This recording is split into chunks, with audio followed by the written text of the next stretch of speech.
2009 సంవత్సరంలో ఏర్పాటైన బ్రిక్స్ కూటమి ఇటీవల తరచూ వార్తల్లోకి వస్తోంది. 2025 సంవత్సరానికి గాను బ్రిక్స్కి అధ్యక్ష బాధ్యతలను నిర్వర్తిస్తున్న దేశం బ్రెజిల్. అంటే బ్రెజిల్లో 17వ బ్రిక్స్ శిఖరాగ్ర సదస్సు జరగబోతోంది. ఇక పోటీ పరీక్షల కోణంలో బ్రిక్స్కి సంబంధించి బ్రిక్స్ మెంబర్ కంట్రీస్ పైన, పార్ట్నర్ కంట్రీస్ పైన మరియు బ్రిక్స్ బ్యాంకుగా పిలువబడే న్యూ డెవలప్మెంట్ బ్యాంకు అందులోని సభ్య దేశాలపైన కూడా క్వశ్చన్స్ని ఎక్స్పెక్ట్ చేయొచ్చు.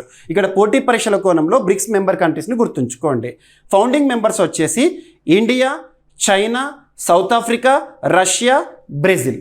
ఇక 2024 సంవత్సరంలో బ్రిక్స్లో మెంబర్షిప్తో న్యూస్లోకి వచ్చిన కంట్రీస్ ఏంటంటే United Arab Emirates, Egypt, Ethiopia, Iran, Saudi Arabia. 2025 సంవత్సరంలో బ్రిక్స్ మెంబర్ కంట్రీగా వార్తల్లోకి వచ్చిన దేశము ఇండోనేషియా.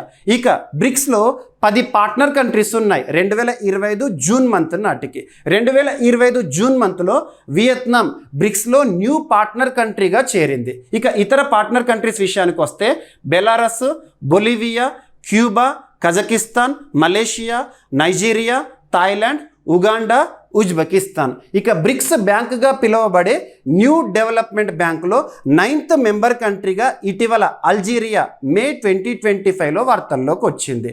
ఈ వీడియో కనుక నచ్చితే లైక్ చేయండి, మీ ఫ్రెండ్స్ అందరికీ వీడియో లింక్ని షేర్ చేయండి, మన ఛానల్ని సబ్స్క్రైబ్ చేయండి. Thank you.